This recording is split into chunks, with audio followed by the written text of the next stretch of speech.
राम राम दोस्तों। Welcome back to the channel. मेरा नाम है राहुल और आज हम बात करने वाले हैं ओप्पो के लेटेस्ट फोन के बारे में, जो है ओप्पो F31 सीरीज, जिसके अंदर F31 base model, F31 pro and F31 pro plus आता है। ये सीरीज लॉन्च हुआ है इंडिया में 15 सितंबर को और इसका सबसे बड़ा प्रॉमिस है ड्यूरेबिलिटी एंड बैटरी लाइफ। अगर आप एक ऐसा फोन ढूंढ रहे हो जो हीट, पानी, डस्ट और रोजमर्रा के रफ यूज को बर्दाश्त कर सके, तो ये वीडियो जरूर देखिए। तो चलिए शुरू करते हैं वीडियो को। सबसे पहले स्पेसिफिकेशन पे नजर डालते हैं ताकि पता हो कि ओप्पो ने क्या क्या अपग्रेड दिया है। तो इसके अंदर 3 मॉडल आते हैं। पहला है F31 base model, F31 pro model and F31 pro plus model. Battery तीनों में सेम है, 7000 mAh की, जो सभी मॉडल में सेम आती है। Charging 80 what super VOOC fast charging दिया गया है और ड्यूरेबिलिटी का तो कहना ही नहीं। 360 डिग्री आर्मर बॉडी दिया है with multi layer shock absorption. कितना भी आप गिरा दो कुछ नहीं होने वाला है। इसके अंदर IP66, IP68 and IP69 water या डस्ट रेटिंग दिया गया है। Helmet like protection for rough use भी दिया गया है। थर्मल मैनेजमेंट का अगर बात करें, बॉडी जब हीट हो जाती है तो इसके अंदर एक लार्ज वेपर चेम्बर दिया गया है, ग्रेफाइट शीट्स दिया गया है, क्योंकि जब आप फोन यूज करते हो तो मोबाइल हीट होती है। तो हीट को कम करने के लिए, ठीक है, जब बाहर का टेम्परेचर 43 डिग्री सेल्सियस तक हो और मोबाइल धूप में आप जब यूज कर रहे हो या गेम खेल रहे हो या कुछ भी कर रहे हो तो मोबाइल ओवर हीट करती है। तो उसी ओवर हीट को कम करने के लिए कि मोबाइल स्मूथ चल सके, ओप्पो ने बोला है कि ये जो वेपर चेम्बर है ये आपके मोबाइल के हीट को कम करेगा, टेम्परेचर को मेंटेन रखेगा और एक स्मूथनेस रहेगा मोबाइल के अंदर, स्मूथ चलेगा even in the harsh condition. अगर प्रोसेसर का बात करें तो प्रोसेसर इसमें है स्नैपड्रैगन का। तीनों में अलग अलग प्रोसेसर है। अगर हम बात करते हैं F31 बेस मॉडल में तो यहाँ पर डायमेंसिटी 6300 SoC का प्रोसेसर है। अगर F31 प्रो में बात करते हैं तो मीडियाटेक डायमेंसिटी 7300 एनर्जी दिया गया है। और अगर F31 प्रो प्लस का बात करते हैं तो स्नैपड्रैगन 7 जनरेशन 3 दिया गया है। तो प्रोसेसर बात करें तो तीनों में बेस्ट प्रोसेसर दिया गया है। हाँ, आप F31 प्रो प्लस लोगे तो ऑब्वियस सा बात है उसमें प्रोसेसर सबसे लेटेस्ट यूज किया गया है। ऐसे तीनों अपने में बेस्ट है। अगर कैमरा सेटअप का बात करें तो वो कैमरा में ऑन ऑल 50 मेगापिक्सल का दिया है, चाहे वो प्रो प्लस हो या प्रो हो। वर्जन है OIS कैमरा दिया गया है। बेटर फ्रंट कैमरा है, 32 मेगापिक्सल का दिया है। बेस मॉडल में अगर देखा जाए तो कैमरा थोड़ा फ्रंट वाला थोड़ा कम है क्योंकि उसमें 16 मेगापिक्सल का दिया है। अगर डिस्प्ले का बात किया जाए तो AMOLED पैनल दिया गया है। Good screen to body ratio है उसके अंदर। प्रो प्लस में तो कहना ही नहीं है। वेरिएंट थोड़ा बड़ा डिस्प्ले है लेकिन लीक इंफॉर्मेशन में है, ठीक है, बहुत ही ज़्यादा लीक है, बहुत ही ज़्यादा अच्छा वो आपको देखने में लगेगा। सॉफ्टवेयर और एक्स्ट्राज में अगर देखा जाए तो रन्स कलर OS 15 दिया गया है। ओप्पो ने इंक्लूड किया है AI टूल्स जैसे voice scribe, AI docs, notes assistance for transcriptions and translation etcetera के बारे में। तो आप जब AI टूल्स इसमें ऐसा दिया गया है कि आप जब किसी लैंग्वेज में, अदर लैंग्वेज में अगर बात करना चाहते हो तो वो आपको ट्रांसलेट कर कर खुद दे देगा। तो दैट्स द स्पेसिफिकेशन सी। अब देखते हैं रियल लाइफ यूज में परफॉर्मेंस कैसी है इसकी। हेलो ചേട്ടാ 2 പാക്കറ്റ് പാല്. पल्लू किसका पल्लू? ट्रांसलेटिंग 2 पैकेट दूध चाहिए भैया. It's the Oppo F31, smooth and powerful. तो चलिए इस सीरीज के फोन को कंपेयर करते हैं F29 के सीरीज से। तो अगर आप देखोगे तो थोड़ा थोड़ा इम्प्रूवमेंट किया गया है, बहुत ज्यादा नहीं बट हाँ थोड़ा इम्प्रूवमेंट है। बैटरी लाइफ देखेंगे तो इम्प्रूव की गई है। F31 सीरीज में आपको 7000 mAh का बैटरी दिया गया है, लेकिन यही आप F29 में देखिएगा तो उसमें थोड़ा छोटा बैटरी दिया गया था। आप अगर थर्मल कूलिंग का बात करें तो इसमें एक बड़ा वेपर चेम्बर लगाया गया है। हीट डिसिपेशन बेटर होगी इसमें। F29 में कुछ हीट इश्यूज सुनने को मिल रहे थे एक्सट्रीम हीट में। ड्यूरेबिलिटी टेस्ट अगर देखा जाए तो इसमें आर्मर बॉडी है, IP रेटिंग दिया गया है, वो भी हायर IP रेटिंग है।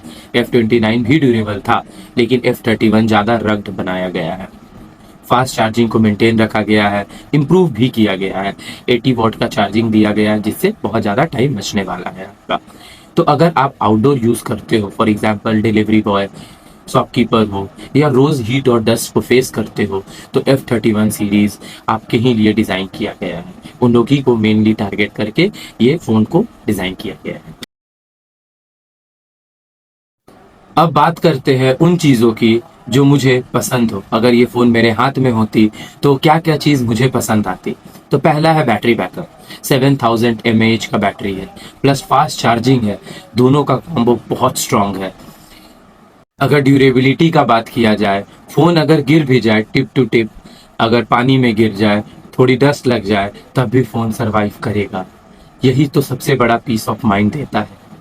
अगर हीट का देखा जाए तो बहुत अगर धूप है या बहुत गर्म समर्स है और फ़ोन अगर परफॉर्मेंस ड्रॉप नहीं करेगा, तो ये सबसे बड़ी बात होती है। क्योंकि फ़ोन में और क्या चाहिए कि डस्ट में, पानी में गिरने पर फ़ोन अच्छे से वर्क करे, सर्वाइव कर जाए, और दूसरा फ़ोन हीट ना हो और बहुत ही ज़्यादा स्मूथ चलता रहे। अगर एक्स्ट्रा फीचर्स में बात किया जाए तो IP69 रेटिंग मिला है, AI टूल्स इसमें है, सॉफ्टवेयर इन्फ्लुएंसी प्रोटेक्शन 1 साल के लिए दिए गए हैं। ये लॉन्ग टर्म रिलायबिलिटी का सिग्नल है। अगर आप हैवी यूजर्स हो, गेमिंग खेलते हो, वीडियो स्ट्रीमिंग है, आउटडोर यूजर्स है, ब्लॉग बनाते हो, तो ये फ़ोन काफ़ी आगे खड़ा नज़र आएगा। आप देखोगे ये आपके लायक ये फ़ोन मिलेगा। कोई भी फ़ोन परफेक्ट नहीं होता, तो कुछ पॉइंट्स है जहां मुझे लगता है कि थोड़ा सोचना पड़ेगा। तो सबसे पहला बात है वेट के बारे में, वेट और साइज़। क्योंकि 7000 mAh की बैटरी है और आर्मर बॉडी है, तो इसका मतलब जो मोबाइल है वो थोड़ा मोटा होगा, थोड़ा भारी भी होगा। अगर वेट देखा जाए तो 198 ग्राम है, ठीक है। तो वेट तो थोड़ा कम है पिछले मॉडल से, लेकिन हाँ, फ़ोन थोड़ा बड़ा होगा। पॉकेट में फिट होना या हाथ में पकड़ना थोड़ा मुश्किल होने वाला है इस फ़ोन को लेने के बाद। अगर कैमरा परफॉर्मेंस देखा जाए तो जो मेन सेंसर है वो अच्छा है, OIS भी है, लेकिन अदर फीचर्स बेस मॉडल में उतने पावरफुल नहीं है। लो लाइट शॉट शायद आउटस्टैंडिंग ना हो, क्योंकि बेस मॉडल में उतने अच्छे कैमरा परफॉर्मेंस नहीं दिए गए हैं। चार्जिंग स्पीड अगर देखा जाए तो 80 वॉट फास्ट चार्जर तो है, हीट मैनेजमेंट इंपॉर्टेंट है, लेकिन अगर आप रिपीटेड फास्ट चार्जिंग करते रहोगे तो इससे बैटरी डिग्रेडेशन हो सकता है, बैटरी जो है आपका वीक हो सकता है। प्राइस वर्सेस कंपटीशन अगर देखा जाए तो इस सेगमेंट में और भी ब्रांड्स हैं जो अच्छे चीज़ें ऑफर करते हैं। सो फाइनल प्राइस डिसाइड करेगा कि ये वैल्यूएबल है या नहीं है। तो ये सब चीज़ देखने के बाद ही आप बोल सकते हो, फ़ोन यूज़ कर सकते हो और रिव्यू उसके बाद ही अच्छे से प्रॉपर दे पाओ। तो अब बात करते हैं किसको ये Oppo F31 सीरीज सूट करेगी, बेस्ट इसमें क्या है, किनको ये फ़ोन लेने चाहिए। तो सबसे पहले ये उन यूज़र्स के लिए है जो बाहर काम करते हैं, like for example delivery boys, shopkeepers, construction workers और भी लोग जो बाहर दिन भर काम करते हैं। दूसरे उन लोगों के लिए जो दिन भर बैटरी चाहिए, जिनको दिन भर मोबाइल में काम है, ठीक है। तीसरे हो गए वो लोग जो फ़ोन्स को रफ यूज़ करते हैं, जैसे फ़ोन ड्रॉप हो गया, डस्ट हो गया, वाटर में गिरा, लेकिन उस समय जाने के बाद भी अगर मोबाइल सर्वाइव कर जा रहा है, तो इससे बेस्ट और क्या चाहिए। एंड चौथे उन लोगों के लिए जिनको सॉफ्टवेयर फीचर्स चाहिए for productivity, like translation, transcription etcetera.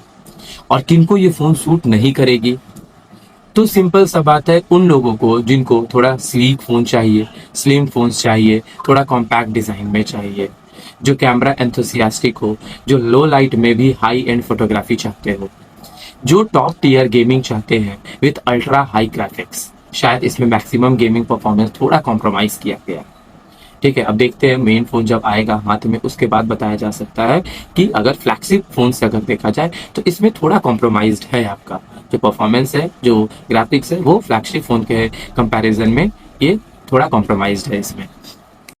तो अब बात करते हैं प्राइस की।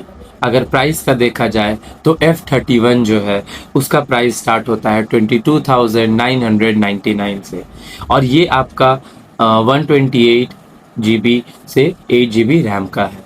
अगर नेक्स्ट देखा जाए F31 Pro का, तो इसका प्राइस है 26,999। ये भी सेम स्टोरेज है, 128 एंड 8 GB रैम। एंड अगर देखा जाए F31 Pro Plus का, इसका प्राइस थोड़ा हाई है और ये 128 में नहीं आता। इसका 8 GB RAM with 256 GB storage आता है और इसका प्राइस है 32,999। अगर आप मेरा वर्डिक्ट जानना चाहोगे, अगर तुम चाहते हो कि एक टफ रिलायबल फ़ोन जो लॉन्ग यूज़ दे, बैटरी हो, ड्यूरेबल हो, ऐसे फीचर्स हो जो डेली लाइफ में यूज़फुल हो, तो ये Oppo F31 सीरीज़ एक स्ट्रॉन्ग कंटेंडर है। लेकिन अगर आप फ्लैगशिप लेवल कैमरा परफॉर्मेंस चाहते हो या डिज़ाइन स्लिमनेस और लाइट वेट डिवाइस चाहते हो, तो थोड़ा कॉम्प्रोमाइज़ करना पड़ेगा। ये थोड़ा वेट करके कॉम्प्रोमाइज़ करना होगा, क्योंकि ये भारी फ़ोन है, बड़ा फ़ोन है, तो इसमें थोड़ा कॉम्प्रोमाइज़ आपको करना होगा। तो दोस्तों, ये था मेरा full first look and analysis of Oppo F31 series का। अब मैं जानना चाहता हूँ आप लोग का ओपिनियन। क्या आप Oppo F31 खरीदोगे? कौन सा वेरिएंट आप सेलेक्ट करोगे? F31 बेस मॉडल, 31 प्रो या 31 प्रो प्लस? क्या आपने बैटरी और ड्यूरेबिलिटी इतनी इंपॉर्टेंट है कि कैमरा या डिज़ाइन पे कॉम्प्रोमाइज़ कर सकते हो? अगर कर सकते हो तो प्लीज़ कमेंट में ज़रूर बताइए। मैं बेस्ट कमेंट्स आपके नेक्स्ट ब्लॉग का फीचर करूँगा। अगर ये वीडियो पसंद आया हो तो लाइक कीजिए, कमेंट कीजिए एंड शेयर कीजिए, और सबसे इम्पोर्टेंट, इस चैनल को सब्सक्राइब करना ना भूलें, बेल आइकन दबाना ना भूलें, क्योंकि आपको इस चैनल पे हर चीज़ का वीडियो मिलेगा। फ़ोन रिव्यू, कोई करेंट सिचुएशन, व्लॉग, सारा चीज़ का आपका इस व्लॉग में, इस वीडियो में, इस चैनल पे आपको मिलने वाला है।